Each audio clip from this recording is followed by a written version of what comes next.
যখনই কথা ওঠে আর্জেন্টিনা ফুটবল নিয়ে প্রথমেই আসে মেসি, ম্যারাডোনা কিংবা তাদের আক্রমণ ভাগ। কিন্তু আসল গেমটা যেখানে নিয়ন্ত্রণ হয় সেটা হলো মিডফিল্ড। এখানে আছে রক্ষণ ভাগ ভাঙার মতো ক্রিয়েটিভিটি, আবার আছে শক্ত ট্যাকল এবং পজিশনিং সেন্স। বিশ্বকাপ 2022-এ আর্জেন্টিনার জয় এই মিডফিল্ড ইউনিট ছাড়া সম্ভব হতো না। এনজো ফার্নান্দেস আধুনিক মিডফিল্ডার, যার পাসিং আর ডিফেন্স কাটার ক্ষমতা অসাধারণ। রদ্রিগো দে পল আক্রমণ আর রক্ষণ দুই সামলান। মেসি পাশে সবসময় লড়াই করেন যেন এক যোদ্ধা। ম্যাক অ্যালিস্টার গেম রিডিংয়ে দক্ষ, বক্স টু বক্স মিডফিল্ডার হিসাবে তিনি অত্যন্ত কার্যকর। আরও আছে লো চেলসো, প্যালাসিওস এবং আরও অনেক তরুণ তারকা যারা সব ম্যাচে নিজেদের উজাড় করে দেয়। কোচ লিওনেল স্কালোনি ট্যাকটিক্স মিডফিল্ডকে কেন্দ্র করেই গড়ে ওঠে। প্রেসিং, পজিশন রোটেশন আর গতি সব কিছুতেই মিডফিল্ডারদের ভূমিকা মুখ্য।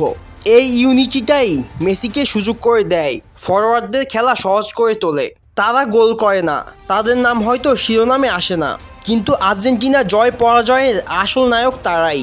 এই ইউনিটটাই আজ আর্জেন্টিনাকে বিশ্বসেরা করে তুলেছে।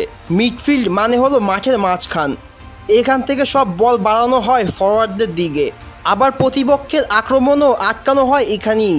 মানে রক্ষণ আর আক্রমণের মাঝের সেতু। আর্জেন্টিনার মিডফিল্ড মানেই পরিশ্রম, বুদ্ধি আর সাহস।